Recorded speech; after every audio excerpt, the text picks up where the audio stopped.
Welcome back to the Doghouse Pet Salon. My name is Donna Williams. Today we're going to do a video on how to properly bathe a dog.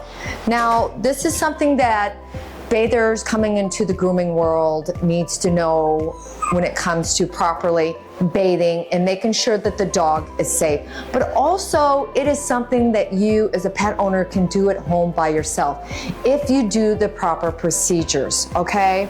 The number one thing for me with anything when it comes to pets and you're dealing with your client's dogs, your own dog, is safety. Safety should be the number one key. Now, my procedure might not be what everybody likes. That's why I love that everybody has an opportunity to learn different ways of what best works for them, okay? So, before we begin to do anything, number one, make sure you have everything you need in the tub so you're not reaching or looking around for things and leaving your baby unattended, okay? Because we do not want anything to happen to him while he's here if you step away from your pet. That's super important. If you're at home, of course your pet knows you, so he should know what to do or not to do. But not all these dogs really enjoy getting a bath, okay? So it's really important that you make it a good experience for them. So let's start off with number one. I have procedures on how I like to do everything. And I do it that way is because then we don't forget anything while we're in the bathing process. Now, my little old man, this is BK, my little old man has been with me for about 10 to 11 years. He's used to this. He is my little geriatric. He's one of my rescue dogs from Donna's Love Pet Rescue. Come a little closer and let's go through the procedures on what we need to do to make sure that we prep him before we bathe him, okay? Now, the first thing I always like to do is make sure we put cotton in their ears. And the reason we do that is because we do not want water to get down their ear canal and end up with any kind of ear infection, okay?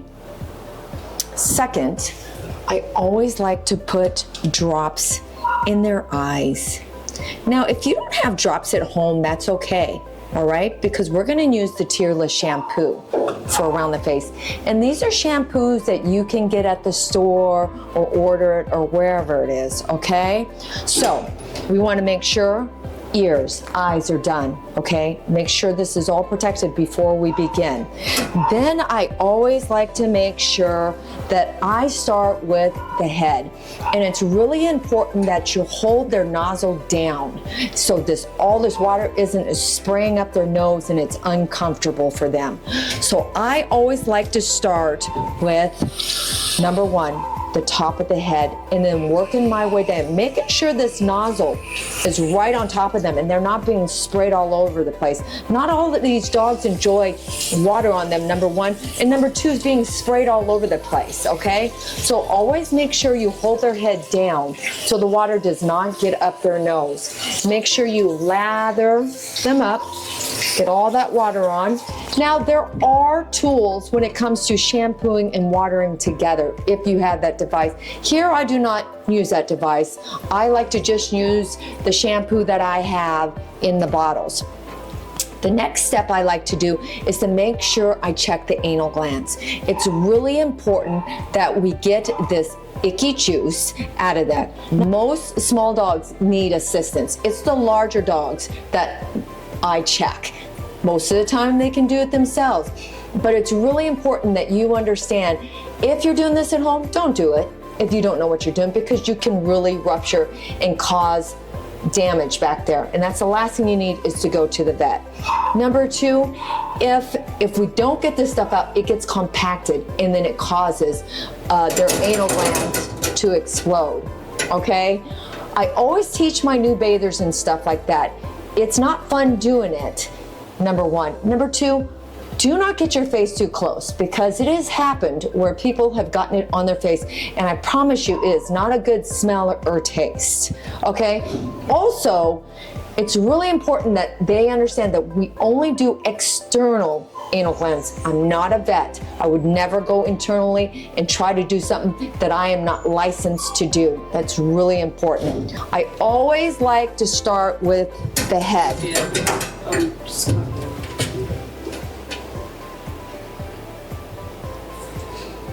Sometimes when they shake their heads, the little cotton balls happen to pop out. Now it's really important we put that back in because we do not want to get water down that. I always like to start, with their head when it comes to the tearless shampoo, making sure that we get all his face nice and scrubbed up with this tearless shampoo. Next, I like to use the shampoo that best fits their color. Of course, every shampoo has different color enhancers, volumizing, curling, you name it, they have it, okay, when it comes to shampoo. Now, when it comes to brand, it's just in reference to what you like, okay? It doesn't matter whatever you happen to like or don't like. I use a particular brand and it works for me. I make sure that everything is lathered, his feet, his tail, everything is nice and scrubbed up from head to toe. We want to make sure we get all that in there so he smells good. They also have de-shedding shampoo, which is amazing because we have a lot of shedders that come through here. Now, once you have gotten your dog all lathered up, be careful because they like to shake a lot. Once again, let's start with the base of the head.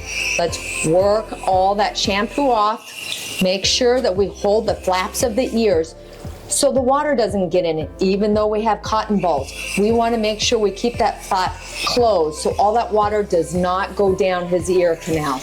And then just, of course, work your way down.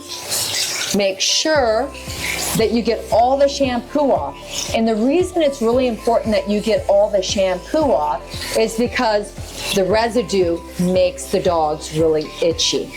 Now, he only needs his shampoo. There are other dogs that I have come in, of course, my clients' dogs, that also have like conditioner that makes their coat soft. You name it, it's out there, okay? When it comes to any kind of shampoo or conditioning or de-shedding or medicated shampoos like that to help with the process of bathing. For me, it's really important. I like to use my hands. Not everybody does. Maybe they do with their gloves. I don't know. I like to have my hands in here and make sure that I feel like all the shampoo is off. Before we start drying, just remember, not all pets really enjoy this loud noise when it comes to this.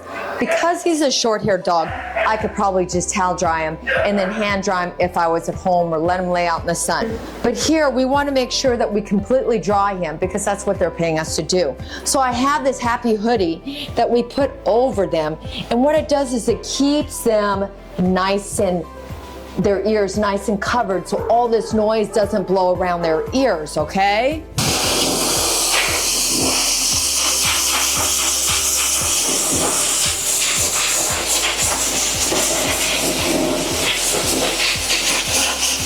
Now, once, of course, you have dried your baby in the tub, because you want to get all that excessive water out. It's really important when you have long-haired dogs that you get all that extra water off. If not, it takes forever to dry and then you've got water all over the place. I always make sure I have a towel available so I can help get any of that excessive water off my baby. Now, once they have been force dried and you've gotten all that excessive water out, I like to towel dry my babies to get any other water that might be lingering. And of course, you take him out, off to the drying table so we can finish our process. Come on. Okay, now that he's done with this bathing process, I've got him on the table so we can finish completely drying him, because we want to make sure that he's not damp, because then they start getting all that mildewy and smelly stuff from all the moisture and stuff. Now, once BK is completely dry, I always like to make sure that I have everything I need, from his ear cleaner to his de-shedding to his nail clipping to his nail file. Make sure you have everything you need at hand's reach, okay? Because you do not want to walk away, wander off, and then your pet ends up choking himself, okay? So make sure, remember, it's really important, safety, safety.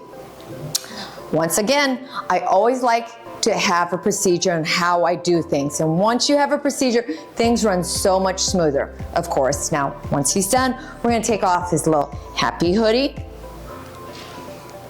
I'm gonna make sure his ears are cleaned, his nails are done, he gets furminated and all that, okay? So, like I said, I have a spot on how I do with things. I make sure I start from the head and work my way down. Just with my short-haired dogs, okay? Now, of course, my other dogs, I have different steps, but we can get into that into the next video because that's where we'll have to do other things. Done.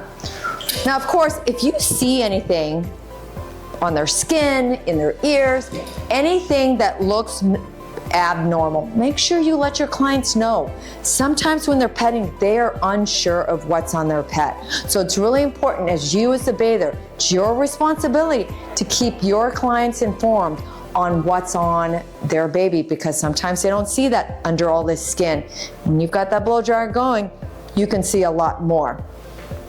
It's also really important when it comes to cutting nails and stuff. I see a lot of groomers holding this up in front of their face.